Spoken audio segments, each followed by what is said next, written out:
Hello everyone, welcome back to my YouTube channel shades of AIIMS. क्या कर रहे हैं यार तू? मतलब मजाक है क्या? Okay sorry. Hello everyone, welcome back to my YouTube channel shades of AIIMS. I Lucky Bansal MBBS second year student AIIMS Kalyani. क्या करें, नीट का स्कोर अपना कैसे इम्प्रूव करें और जो कौन सी मिस्टेक्स हमसे लास्ट टाइम हुई थी हम इस बार ना करें, या फिर अगर हम फर्स्ट टाइम दे रहे हो तो हम उन मिस्टेक्स को अभी से ही ना करें। तो देखते हैं। अभी मजा आएगा ना भिड़ो।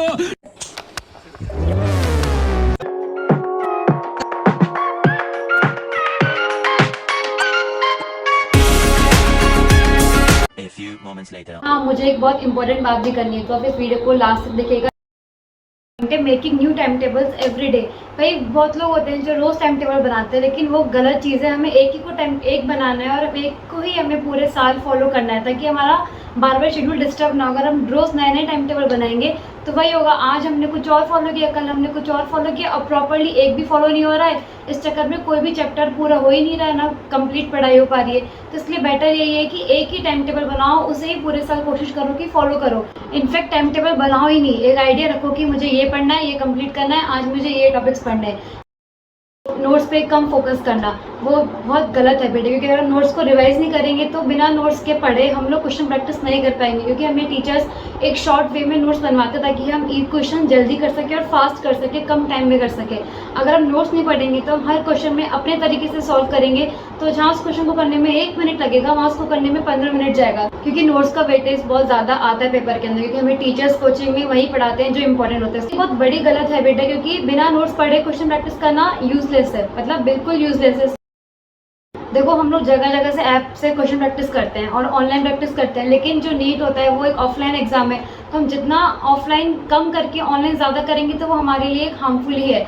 तो अगर आपको कोई ऑनलाइन पेपर मिल रहा है तो मैं कहूँगी इसका प्रिंट आउट निकलवा के उसे ऑफलाइन करो, क्योंकि जितना कम हम ऑफलाइन प्रैक्टिस करेंगे उतना ही हमारा नीट से सिलेक्शन दूर जाता जाएगा। और जितना हम टाइम बाउंड क्वेश्चन कम करेंगे, मतलब 20 क्वेश्चन ले तो लिए करने के लिए, लेकिन उसे हम 2-3 घंटे में कर रहे हैं, तो ये बहुत गलत है बेटे। से अच्छा आधा घंटा लगाओ, आधा घंटे में 20 क्वेश्चन करने, 25 क्वेश्चन करने, और मतलब टाइम इतना टाइम इस क्वेश्चन को इतना डिवाइड किया है। क्योंकि अगर हम ये नहीं करेंगे तो हम अनलिमिटेड टाइम में बहुत कम क्वेश्चन करेंगे, और नीट में टाइम बहुत लिमिटेड होता है, हर क्वेश्चन को एक हमें मिनिमम टाइम देना पड़ेगा। तो इसलिए 2 चीज़ है कि ऑफलाइन प्रैक्टिस जितना हो सके उतना ज़्यादा करो, क्योंकि अगर हम ऑफलाइन रहेंगे, आसपास बच्चे होंगे, तो हम वो प्रेशर फील करते हैं कि हाँ एग्जाम में भी सेम प्रेशर होता ही है। और जितना हम टाइम बाउंड क्वेश्चन करेंगे उतना ही हमारे लिए अच्छा है।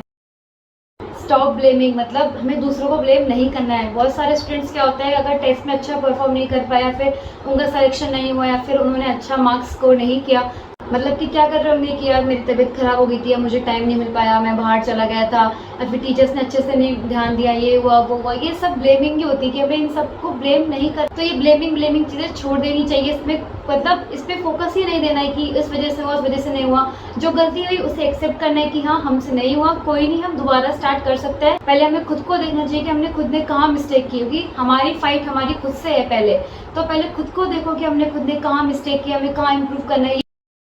देखो जितनी अच्छी पढ़ाई करनी है उसके लिए अच्छा सोना भी पड़ेगा। तो हमारी नींद सबसे ज़्यादा इंपॉर्टेंट है। मतलब अगर हम 7 या 8 घंटे से कम सो रहे हैं तो हमारा कंसंट्रेशन पावर अपने आप उससे ज़्यादा कम हो जाता है। हमें बार बार नींद के झटके आ रहे होंगे कि हाँ अभी सोना है, अभी सोना है। इससे अच्छा एक बार में प्रॉपर 7 to 8 आवर की स्लीप ले लो, ताकि आपका जो पूरा दिन है आप फ्रेश फील करो और अच्छे से पढ़ाई भी कर सको। ये नहीं कि आप 2 घंटे सो रहे हो और दिन भर लगे हुए हैं पागलों की तरह, ये पढ़ना वो पढ़ना, तब भी सिलेक्शन नहीं हो रहा है, क्योंकि आप नींद ही अच्छे से नहीं ली। अगर नींद नहीं लोगे तो फिर कुछ होना ही नहीं है। बहुत सारे ऐसे बच्चे भी होंगे जो डेली का जो पढ़ा रहे हैं उसे डेली तो पढ़ रहे हैं, लेकिन जो 3-4 दिन पहले पढ़ाया उसे वहीं छोड़ दिया। उसे अब देख ही नहीं रहे कि हमने 2 दिन पहले क्या पढ़ा, 3 दिन पहले क्या पढ़ा, उसे पढ़ने का मन भी नहीं करेगा।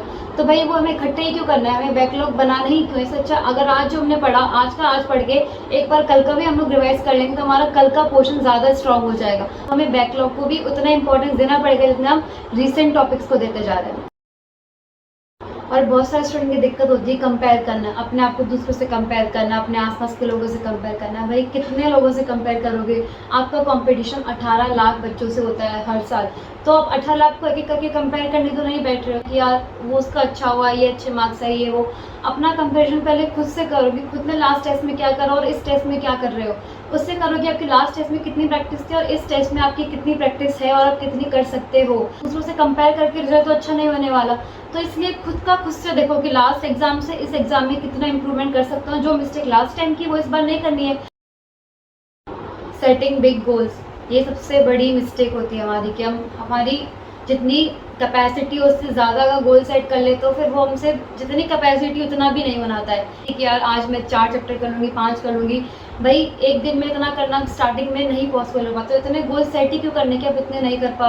अगर ये सोचोगे कि यार आज मुझे 4 करने, तो वो माइंड में बर्डन सेट हो जाता है कि यार 4 चैप्टर करने, तो हम स्टार्टिंग से हर चैप्टर को भगाते रहते हैं कि मुझे बहुत फास्ट करना है ताकि मैं सारे चैप्टर रिवाइज कर सकूँ। ऐसे गोल सेट करने से अच्छा सेट ही नहीं करने, कितने बड़े बड़े गोल सेट कर लो और उन तक पहुँच भी नहीं सको। इससे अच्छा नॉर्मल चलो, बेस चलो, रफ आइडिया लेके चलो कि मुझे एक दिन में अगर मैं इस चैप्टर को इतना टाइम दे रहा हूँ तो ये कितनी देर में कंप्लीट हो जाएगा।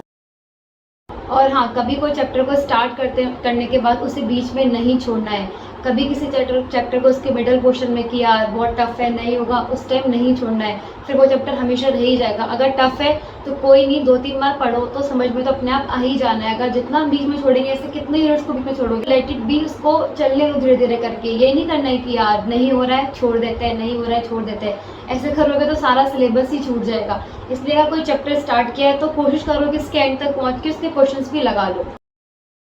थिंकिंग अबाउट फ्यूचर, हम बहुत लोग पढ़ते पढ़ते सोचते हैं कि अब मैंने इतना पढ़ लिया, इतना हो रहा है, बहुत अच्छे मार्क्स आ रहे हैं, क्या पता मैं एक बार में ऐसे हो जाऊँ। या फिर जिसके बहुत डाउन मार्क्स आ रहे हैं वो ये सोचेगा कि मुझसे तो होना ही नहीं है, मैं क्या करूँगा आगे, मैं फ्यूचर में क्या नहीं कर सकता।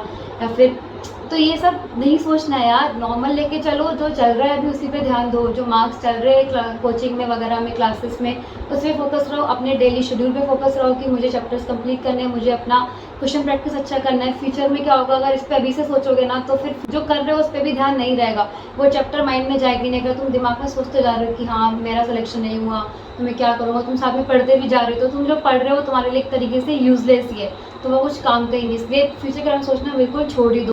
So thank you so much guys for watching this video. I hope आपको ये पसंद आई हो। तो इम्पोर्टेंट बात ये है, please like share and subscribe my channel shades of AIIMS. इसी तरह अपना ये प्यार आप इस चैनल पे बनाए रखिए।